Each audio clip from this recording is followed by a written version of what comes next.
is Jasmine, and I'm going to go over what I had on the HESI and what my score was, what I used to study, and link,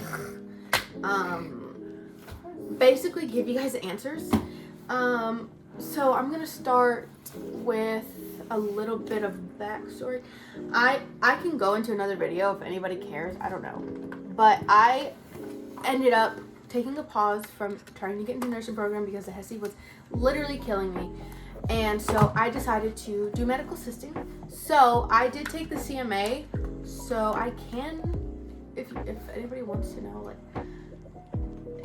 what was currently editing the video, and so I had to pop in. So what I was saying is that I could go into I can go into detail in another video about how I studied for the CMA if anybody wants, but I'm just going into now like what I did for the HESI. So this book, that's my son if anybody hears all that noise, and I use this book because this is what I got to study for the CMA.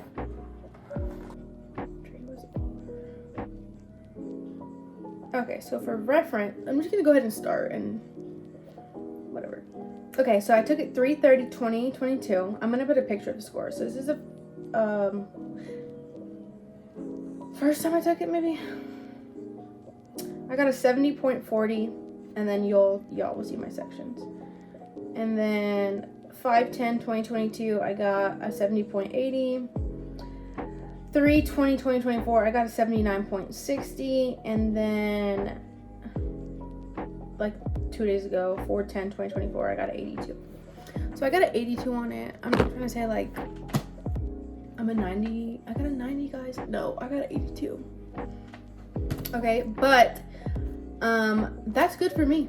I'm happy with that. So we're just gonna get into it because when I was trying to study for the HESI, all I saw were YouTube videos that were like 5 years old, 3 years old, 1 year. Nothing recent and nothing, honestly, that helped me. Hence my previous scores and stuff like that. I did make huge jumps from when I first took it to like now because of how I studied. So basically down below, I'm going to give you guys like what I used. Basically, it's going to have the answers. Like straight up the answers. You don't have to pay for nothing. I'm not asking you to give me your email. Literally, I'm just giving it to you because I was so annoyed every time they were like, oh yeah, this is the HESI thing, and I click on the link, oh my goodness, you have to pay, or put your email to get your results. No, I'm not trying to do that. So, and I only had reading, grammar, vocabulary, and anatomy and math. Thank goodness. Yeah, so the reading, I didn't really study for it. I got an 88. I'm happy with that. Answers that I had on both tests, I'm literally putting the answers for you guys down below and the passages of what they were. So you guys can also look them up if you want to. But I just put the title of what they were about. And that's all I did, to be honest. And I got an 88. So I'm giving you guys the answers, so you guys should definitely get higher than I did. I took it twice, so there's a good bit of questions. I think it's 55 questions on the reading. So I think I got most of the passages that one of you guys would get on the test. Next, grammar and vocabulary. I'm just going to tie those two together, even though it's two different sections. Grammar and vocabulary, it's really just like knowing definitions to certain words and knowing which sentences are grammatically correct, which word is used wrong, like the different theirs, affect and effect, imports, exports. I don't know if it asked. I think it asked like conjunction, like an independent, dependent clause. I don't know if I said what verb is used correctly.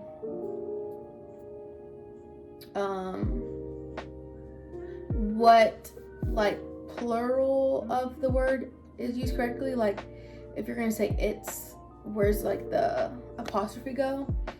A possession is what it's called, I think.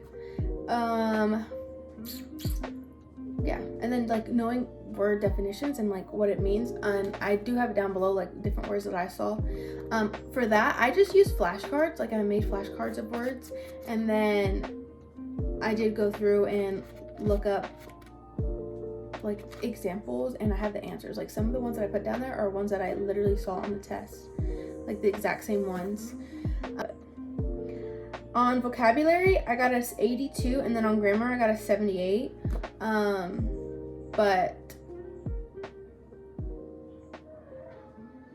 I'm trying to think which one was harder, even though the score, like obviously one score is bigger than the other. But I don't know, grammar is grammar and knowledge. Vocabulary and knowledge. I think I probably would still say grammar was a little harder, just because, I mean, you don't like, this book does break down like what a verb is, what an adjective is, conjunctions, parts of speech, and all that jazz in here. So that did help me, but I didn't really go into detail into this book. It did help me. I did end up making like a review from this book, and then from YouTube videos I watched. That's like probably like 13 pages. Like, and I did study it, and it did help me. And then we're gonna go to math, because math is probably the section that everyone dreads, and it has 55 questions. And when I tell you that I was literally on question like 20, and I was like, oh my gosh, how much longer do I have of this? Because it was just so much. Basically, you have to solve all the math. You have to just know how to solve it and do it on your own. The calculator does help to an extent, but you really just have to know how to solve everything, or else you're gonna do horrible. So my horrible score was a 64. Was that my lowest? 60 was my lowest. So I jumped from a 60 to an 84, which that's a gigantic, I'm like, give myself a pat on the back because I did great. So the number one thing that I will say that will help you, this book does have some math in it, and you know, it helps you learn how to work them out. Huge help is fractions. Like most of the questions are fraction based questions, where you have to learn how to solve mixed fraction, improper fraction, adding, multiplying, dividing, ratios, proportions. There are some word problems. I had some military time questions on the second time I took it, but it is heavily fractions. So I decided I recommend this 100%. Like, this is what helps me so much, is your school most likely has tutoring help.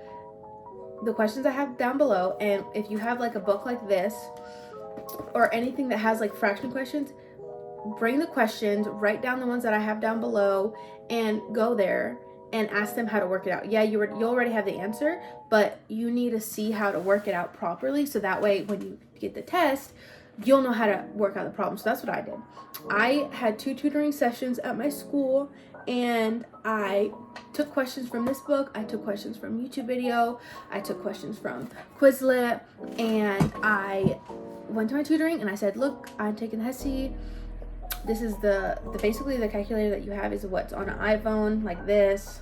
This is all I have, and I just need to learn how to work out these problems. I brought word problems, fractions, proportions, ratios, anything that I thought was going to be on the HESI, I brought, and they helped me work it out. And that helped me so much. I didn't have to be a student to go do the tutoring. Like, I just signed up online and went. And I just brought my iPad and my notebook. I didn't need a computer, and I just need help, and they did it for me. So I think that's the best thing to help you, because I had a 60 and I went to an 80 just from the, like, when I first took it, I got an 80, and when I took it again, I got 84. So I went up 4 points. The word problems, I found the exact same ones that I had on the test, like, and you'll see them 100%.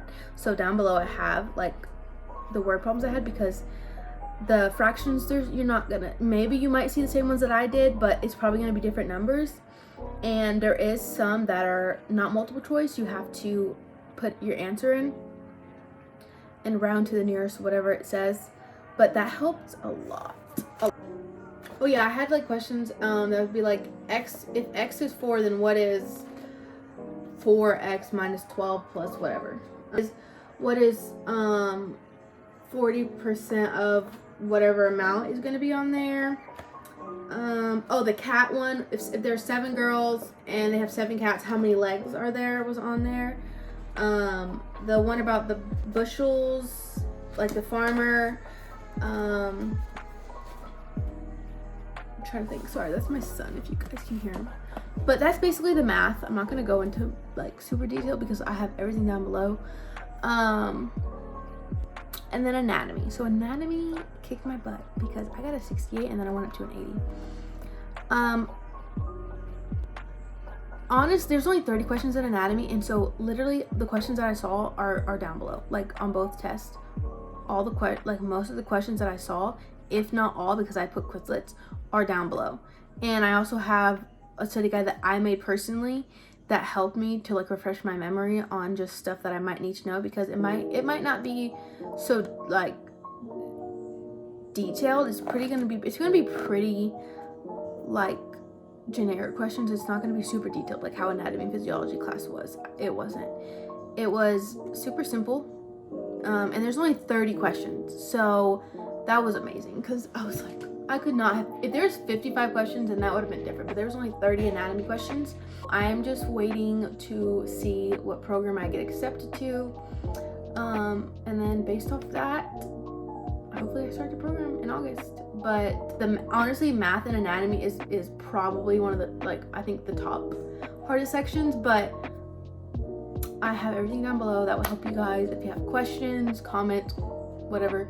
If you want me to share the study guide that I made, then I could totally. Also, conversions, you have to know conversions. There is some conversions for the math. I was like, how am I going to remember all these conversions? So what I did is I I wrote everything on a flashcard, which down below in my math Word document, I put the conversions that I remembered. So this is what I did. This is what helped me, as well as some anatomy information. Everything that I wanted to know, I wrote down on a flashcard, or you can just write it all on a piece of paper. So I wrote every single conversion that I needed to know, and then for anatomy, I wrote down movement of food from the mouth to the cecum, and then I also wrote down blood flow to the heart, and I remembered all of that. And then I did the PQRST wave. I remembered that and what each wave like means, like atrial contraction, ventricle, repolarization, all that stuff. So I memorized that, and I just practiced rewriting it multiple times a day. And so when I got to the HESI test, like give you a piece of paper. So I sat down and I immediately wrote down the conversions, because I had been practicing writing them down multiple times. So I basically was just memorizing them. So I got there, wrote everything down, remembered everything that I needed to know, and that helped a lot because I was able to look back and I remembered all of them. Temperature, I wrote down the basic Roman numerals that I needed to know just in case, and military time, I already know that. So that's basically it that I had to remember, and that helped me. Plus there's different sections, but the only plus that I also like is that you're able to pick what section you want to start, and that's the best, because if they told me I had to start with this section first, and then I'd be like, oh, like I'd be so annoyed. And I think when I finished, I had an hour left, so I didn't use the whole time, but if you need to, you can take the whole time. And I think I usually, before I took it, I always take math first. I take math first, and then I do the rest of the sections. Yeah, I don't know. I don't think I have anything else to add. I mean, that's pretty much it. And like I said, all the stuff down below is literally word for word. Like, it's probably more helpful than me sitting here talking to you for like an hour trying to go into detail. It's pointless. Yeah, but good luck to everyone taking the HESI. I'm sure you guys will do great.